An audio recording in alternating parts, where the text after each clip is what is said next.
friends, welcome to my channel. இன்னைக்கு நம்ம சேனல்ல சுவையான வடை குழம்பு எப்படி செய்யலாம், மசாலா வடை குழம்பு எப்படி செய்யலாம்ன்றதை பார்க்க போறோம். வாங்க friends, வீடியோக்குள்ள போலாம்.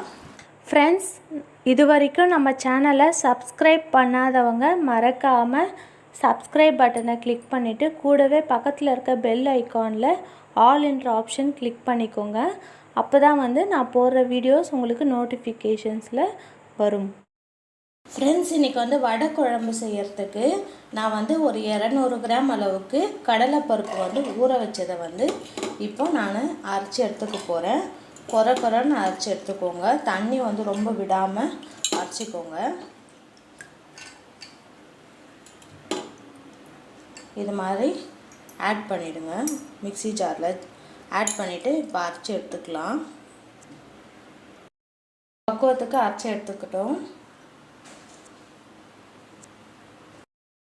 இப்போ அரைச்சதை இந்த பாத்திரத்துக்கு மாற்றிக்கலாம். இன்னொரு பாத்திரத்துக்கு மாற்றி வச்சுக்கோங்க.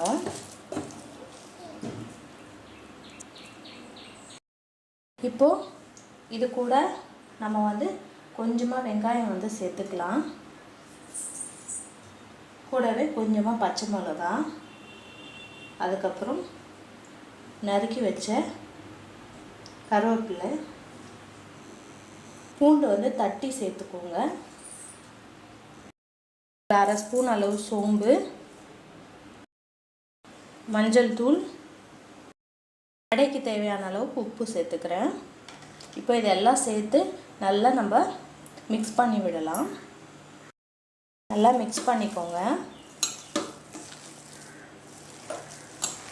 வடை குழம்பு ரொம்பவே டேஸ்ட்டாக இருக்கும். நீங்கள் சைட் டிஷ்க்கு எதுவுமே செய்ய தேவையில்லை.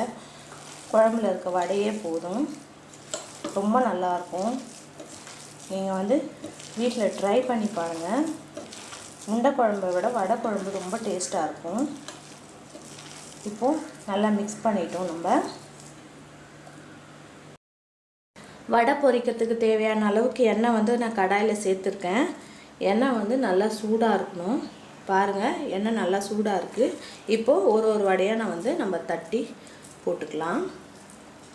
நல்லா பால் மாதிரி உருட்டிட்டு இது மாதிரி கைகளை நல்லா திட்டமாக தட்டிக்கோங்க. ரொம்ப தடியாகவும் இருக்கக்கூடாது, ரொம்ப மெல்லிசாகவும் இருக்கக்கூடாது. தட்டிட்டு இப்படி சேர்த்துக்கோங்க. இது மாதிரி ஒரு வடையாக நம்ம போட்டு பொரித்து எடுத்துக்கலாம். ஒரு 2-3 நிமிஷம் கழித்து நம்ம திருப்பி விடலாம். போட்ட உடனே திருப்பி விடாதீங்க. 2-3 நிமிஷம் கழித்து திருப்பி விட்டிங்கன்னா நல்லா கிறிஸ்பியாக வரும். இது மாதிரி ஒன்று ஒன்றா நம்ம சேர்த்துக்கலாம். வடை எல்லாம் பொரிச்சு எடுத்தாச்சு. இப்போ குழம்பு தாளிச்சிடலாம். ஸ்டவ்வில் கடாயை வச்சுருக்கேன். கடாய் நல்லா சூடானதுக்கப்புறம் தாளிக்கிறதுக்கு தேவையான எண்ணெய் சேர்த்துக்கிறேன்.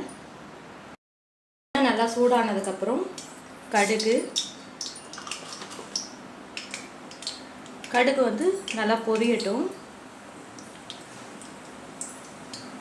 கடுகு நல்லா பொரிஞ்சு வரப்போ சீரகம், அதுக்கப்புறம் வெந்தயம் எல்லாமே 1/2 ஸ்பூன் சேர்த்துக்கிறேன். எல்லாம் நல்லா பொரிஞ்சு வரட்டும். நல்லா பொரிஞ்சதுக்கப்புறம் கருவேப்பிலை சேர்த்துக்கிறேன். கூடவே ஒரு 7-8 பல் பூண்டு இது மாதிரி தட்டி வச்சதை சேர்த்துக்கிறேன். அது கூடவே பொடியாக நறுக்கி வச்ச வெங்காயம் சேர்த்துக்கிறேன். இது 2 வெங்காயம் பொடியாக நறுக்கி வச்சுருக்கேன். வெங்காயத்து கூடவே ஒரு 2-3 துண்டு பச்சை மிளகா சேர்த்துக்கிறேன். நல்லா பொன்னிறமாக ஆகிற வரைக்கும் நல்லா வதக்கி விடுங்க.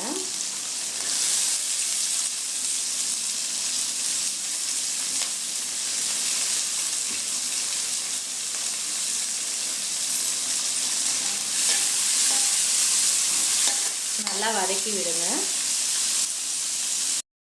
நல்லா வதங்கினதுக்கப்புறம் 3 தக்காளி பழம் பொடியாக நறுக்கி நல்லா கைகளால் மசிச்சு வச்சதை சேர்த்து நல்லா வதக்கிக்கிறேன்.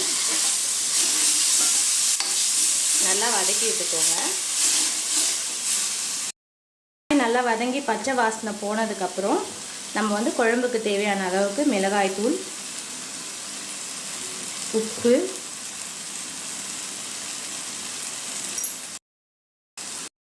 மஞ்சள் தூள் இதெல்லாம் சேர்த்து நல்லா கலந்து விட்டுக்கலாம்.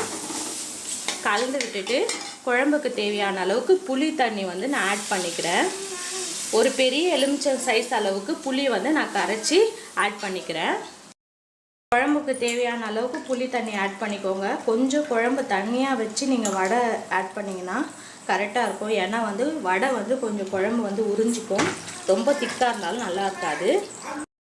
காரெல்லாம் கரெக்டாக இருக்கான்னு செக் பண்ணிக்கோங்க. குழம்பு வந்து நல்லா கொதித்து ஒரு கொதி வர வரைக்கும் வெயிட் பண்ணுங்கள். குழம்பு கொதிக்க ஆரம்பிச்சிருச்சு. நம்ம வந்து ஏற்கனவே வந்து செஞ்சு வச்ச மசால் வடைகளை ஒன்று ஒன்றா வந்து ஆட் பண்ணிடலாம். ஆட் பண்ணிவிட்டு குழம்புல மிக்ஸ் ஆகிற மாதிரி கலந்து விட்டுருங்க. இது மாதிரி தள்ளி தள்ளி ஆட் பண்ணுங்கள். குழம்பு வந்து நல்லா உறிஞ்சி நல்லா டேஸ்ட்டாக இருக்கும் மசால் வடை. நம்ம குழம்பு கூட சாப்பிட்றப்போ இதுக்கு வந்து சைட் டிஷ்ஷே தேவையில்லை. சூடான சாதத்துக்கு ரொம்பவே அட்டகாசமாக இருக்கும் இந்த குழம்பு.